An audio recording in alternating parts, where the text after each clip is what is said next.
Hello আজকে আমি খেলা বদলে রান্না করবো। চলো তোমরা দেখতে থাকো।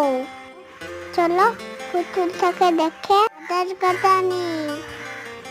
চলো আমি কি বাজার দেখতে থাকো।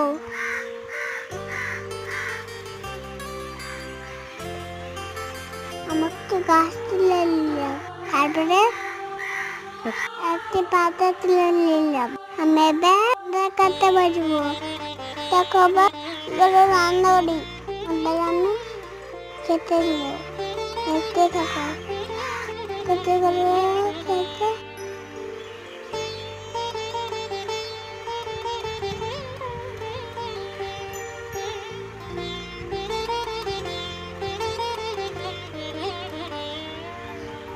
এবার আমি